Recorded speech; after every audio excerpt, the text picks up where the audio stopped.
Down everyone, Keith here from Commander Hoop Celtic. So I'm doing my preview from sunny Glasgow. I'm actually in Glasgow and I'm going to the game tomorrow night. My first European game in 10 years. I'm absolutely buzzing, I am. So actually I'm getting off the sofa and actually going to watch Celtic play, which is fantastic for a change. So obviously I'm going to be a spectator. I'm going to obviously watch the game. Hopefully Celtic pull out a performance out of the bag to maintain, be on top of the group. They're already qualified, so it's all about topping that group, getting a good seeding towards the last 32 draw as well. So Rennes a good side. Obviously we played them on match day one. We drew 1-0 with them away. It was a sloppy game of football. Rem kept diving. Obviously Boyo got sent off as well over the keeper's incident. But look, there was positives from that game. We played really, really good. We were a better side overall in France. We played really better than them. But talking points of this game, like it's all over the media over here, obviously about the Green Brigade facing bans for the cup final. The majority of the safe stands is going to be closed tomorrow as well. I'm absolutely gutted for them because they're a fantastic group of followers of the club. Like us all, they're fantastic. Some of the banners they do is absolutely phenomenal, and the stuff they do off the pitch as well, obviously off the game time, like collecting for the field bank as well. This month they've collected 17,000, which is a phenomenal response, especially for all the Celtic fans that donated as well. Brilliant. But look, they're going to be missed tomorrow. I was reading up, obviously these banners and these fines have cost up to Celtic nearly $500,000 in the long term, which is not a good sign. Look, at the end of the day, some of the banners that they put up, they shouldn't be put up. That's not even related to football. I understand we have to get our point across, we some people say it's too political, but at the end of the day we have to express ourselves of what we feel. Look, Lazio took it overboard, UEFA took it overboard. I think it wasn't that bad of a banner, to be honest with you. If I was insulting, I'd just turn around and say I'm not that type of person that picks sides. I'd say Green Brigade are wrong, Green Brigade are wrong. If they're right, they're right. But at the end of the day, we're going to miss them tomorrow, and it's really sad if they get banned from the cup final, because they're the 12th man. I know a lot, obviously majority of the same as well is going to be the 12th man, but they start the party. They get everything going, and they've been recognised all over the world as well for the support they do for the club. As I said, outside football, they do amazing stuff, obviously helping other smaller clubs around the area and places in Scotland as well. They're terrific fans. They always go to all the games as well. Absolutely phenomenal. And that's to every Celtic fan that goes abroad to Europe as well. So I'll give you the thumbs up there. Okay, I've never been to a European away game. So, onto the main business anyway. I can see us beating Rennes. No question about it. I think we're on a good bit of form. Obviously buzzing getting into the League Cup final. Buzzing after Lazio. Played phenomenal in Rome.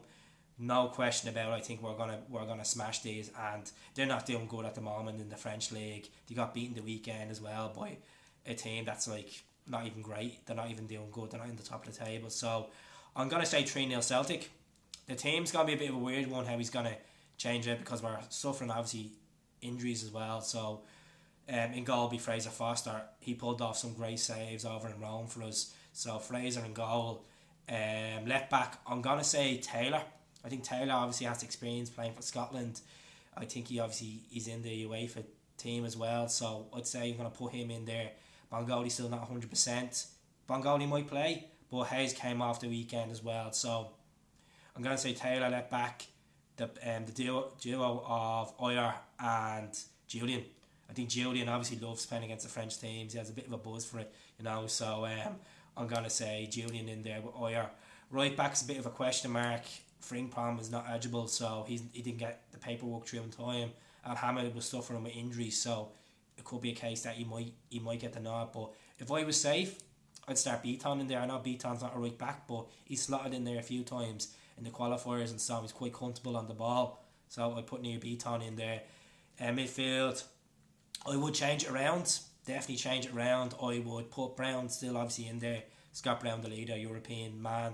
Bruni in there. He could bang a goal or two this season, as we've seen. So Bruni in there, Carl Mack in there. Carl Mack can put a lot of pressure on them, obviously pinging the ball around. Phenomenal midfielder. He's a big asset to the club. So Carl Mack in there. I'd play Tom Rogic. I think this is a game for Tom to get back into the team, start, because he has a bit of competition, obviously, with Christie in there as well, and Nietzsche as well, so it's going to be a tough one to say. Right wing, the goals man himself, James Forrest, he's banging them in Europe, he's doing well domestically, so James Forrest right mid, he can play right back if he wants, you know. Left wing, question mark, Mikey Johnson, don't know what's going on, is he going to play or not? He's past fit. Or we could play Scott Sinclair. Look, I'm sick of mentioning the whole Scott Sinclair saga. We were all sick of it now. We're all sick of putting a post saying, when is this guy going to get some time? What's going on? We all know what's going on. Basically, Neil Lennon thinks there's better players at the club than Scott Sinclair that can put a job in. He doesn't rate Scott Sinclair to the level that he should be rated. As I said, Scott Sinclair's been a phenomenal player the last 3 years. Should get a bit of game time, and I think this would be an ideal game from to bang a few goals in. So I'd play Scott Sinclair if I was Neil Lennon, and up front I'd actually start Griffiths. Look, he came on the weekend as a sub, played a game time for the reserves. Look, this is the time we need to get Lee back in. We'll already be qualified. We'll have a strong midfield there, strong defensive unit. Give Lee a bash, give Lee 60 minutes under the belt, and bring French Eddie on. French Eddie will come on and do the goods as well. So 3-0, comfortable do it. I'm looking forward to it. Disco lights, I haven't been over since he got them installed, so I'm absolutely buzzing. I can't wait for it. I'm going to be above where the safe standing section is. So if anyone sees me that subscribes to the channel, say hello to me. Obviously I'll say hello back to you. It'd be great to see you, and I appreciate the support as well. If you think my team, we start a load of predictions, absolutely shy, comment below. You're more welcome to comment below. And if you agree about you think the Green Brigade's getting treated unfairly, you're certainly welcome to write. If you think that Celtic have made the right decision about the Green Brigade, right. At the end of the day, we're all fans. We're a Celtic family. My opinion is they shouldn't be banned. They shouldn't be banned, and that's my opinion. I think they bring the noise, they bring the thunder, so does the majority of the fans, but they get the party going. You know, they get their songs going, they get everything going. So, look, hope we see them soon.